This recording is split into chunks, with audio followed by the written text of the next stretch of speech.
Assalamualaikum warahmatullahi wabarakatuh. Perkenalkan, nama saya Muhammad Rizky Agung Wiguna. Saya adalah salah satu mahasiswa Universitas Pancasila Bekasi, NIM 2892050103, Prodi Manajemen semester 3 reguler plus, mata kuliah Manajemen Sumber Daya Manusia 1, dengan dosen pengampu Bapak Joni Tesmanto SOS MM.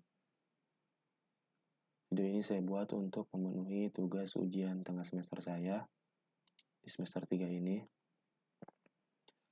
Langsung saja untuk latar belakang, yaitu sumber daya manusia. SDM adalah salah satu faktor yang sangat penting, bahkan tidak dapat dilepaskan dari sebuah organisasi, baik institusi maupun perusahaan. SDM juga merupakan kunci yang menentukan perkembangan perusahaan. Pada hakikatnya, SDM merupakan manusia yang dipekerjakan di sebuah organisasi sebagai penggerak, pemikir, dan perencana untuk mencapai tujuan organisasi tersebut. Karyawan bukan sebagai sumber daya belaka, melainkan lebih berupa modal atau aset bagi institusi atau organisasi. Karena itu, kemudian muncullah istilah baru di luar HR atau Human Resource, yaitu HC atau Human Capital. Di sini SDM dilihat bukan sekedar sebagai aset utama, tetapi aset yang bernilai dan dapat dilipat gandakan, dikembangkan, atau dibandingkan dengan portofolio investasi. Dan juga bukan sebaliknya sebagai liability atau beban kos, sehingga secara menyeluruh pengertian sumber daya manusia adalah individu yang bekerja sebagai penggerak suatu organisasi, baik institusi maupun perusahaan, dan berfungsi sebagai aset yang harus dilatih dan dikembangkan kemampuannya. Selanjutnya ada pembahasan. Yang pertama, fungsi operasional MSDM. Manajemen SDM ialah pengembangan sumber daya manusia yang berfungsi melakukan perencanaan sumber daya manusia, penerapan, perekrutan, pelatihan, pengembangan karir karyawan atau pegawai, serta melakukan inisiatif terhadap pengembangan organisasional sebuah organisasi atau perusahaan. Maka dari itu, tidak ada perusahaan yang tidak membutuhkan manajemen sumber daya manusia, atau istilah kerennya Human Resource atau HR. Bagian Human Resource itulah yang bertanggung jawab untuk mengurus berbagai kebutuhan perusahaan yang terkait dengan sumber daya manusia SDM, termasuk di dalamnya adalah manajemen sumber daya manusia, sehingga semua kegiatan atau pekerjaan berjalan dengan lancar dan lebih efisien.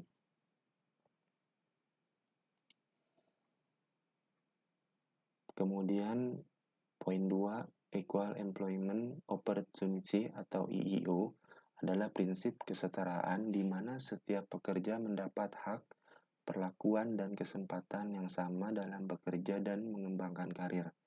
Pekerja berhak mendapatkan kompensasi atau promosi jabatan berdasarkan pertimbangan pendidikan, pengalaman, kecakapan, dan kinerja kontribusi terhadap organisasi bisnis, bukan berdasarkan sentimen primordial. Konsep EEO diperkenalkan oleh International Labour Organization atau ILO yang menghendaki setiap negara menghapus diskriminasi dalam aturan ketenagakerjaan. Organisasi Perburuhan Dunia itu juga mempromosikan kesetaraan gender antara laki-laki dan perempuan dalam pekerjaan melalui sejumlah konvensi. Sebagai bentuk komitmen Indonesia terhadap penerapan EEO, pemerintah telah meratifikasi konvensi ILO nomor 100 mengenai pengupahan yang sama bagi pekerjaan yang sama, nilainya melalui Undang-Undang nomor 80 tahun 1957 serta konvensi ILO nomor 111 mengenai diskriminasi dalam pekerjaan dan jabatan melalui Undang-Undang nomor 21 tahun 1999. Kemudian yang ketiga, fungsi pengadaan tenaga kerja. Pengadaan SDM atau procurement pada dasarnya merupakan suatu proses untuk mengisi berbagai posisi jabatan yang dibutuhkan oleh perusahaan. Proses pengadaan ini biasanya terdiri dari penarikan, seleksi, sampai penempatan karyawan sesuai kompetensi yang dimilikinya. Karyawan merupakan aset penting bagi perusahaan dalam mencapai tujuan. Pengadaan karyawan yang kompeten dan berkualitas akan mencerminkan keberhasilan perusahaan dalam meraih tujuannya di masa depan. Untuk menghindari kekeliruan dalam merekrut tenaga kerja, terdapat hal-hal yang perlu direncanakan perusahaan dalam merekrut SDM, antara lain jumlah dan kualitas SDM, sumber calon karyawan, metode seleksi yang digunakan, kualifikasi calon karyawan, serta cara penempatan calon karyawan. Selanjutnya, poin 4, fungsi pengembangan tenaga kerja. Pengembangan karyawan didefinisikan sebagai proses di mana karyawan dengan dukungan atasannya menjalani berbagai program latihan karyawan untuk meningkatkan keterampilannya dan memperoleh pengetahuan, juga keterampilan baru. Arahannya lebih pada mempersiapkan karyawan sebagai individu untuk memegang tanggung jawab berbeda atau lebih besar, serta menyiapkan dirinya untuk menguasai keahlian baru karena akan memegang pekerjaan berbeda dan biasanya menuntut tanggung jawab lebih besar. Pengembangan karyawan menjadi faktor utama untuk retensi karyawan di tempat kerja, terutama saat ini di mana angkatan kerja didominasi oleh generasi milenial. Metode-metode terpopuler dalam pengembangan karyawan yang digunakan perusahaan mencakup program-program latihan dan pengembangan kepemimpinan. Pengembangan karyawan merupakan investasi bagi perusahaan. Secara langsung, investasi ini berdampak pada keterlibatan dan produktivitas karyawan, yang pada akhirnya akan meningkatkan kesuksesan perusahaan. Adapun kesimpulan di sini yaitu kesimpulan manajemen sumber daya manusia merupakan perencanaan, pengorganisasian, pengkoordinasian, pelaksanaan, dan pengawasan terhadap pengadaan, pengembangan, pemberian balas jasa, pengintegrasian, pemeliharaan, dan pemisahan tenaga kerja dalam rangka mencapai tujuan organisasi.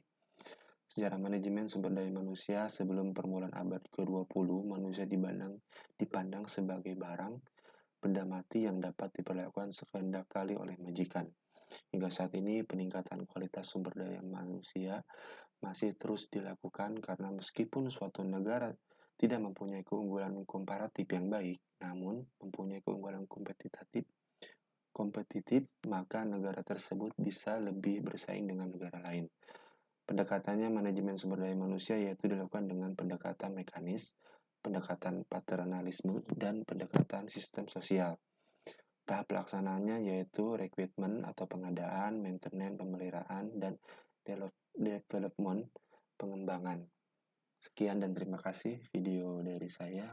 Mohon maaf jika ada salah-salah kata. Wassalamualaikum warahmatullahi wabarakatuh.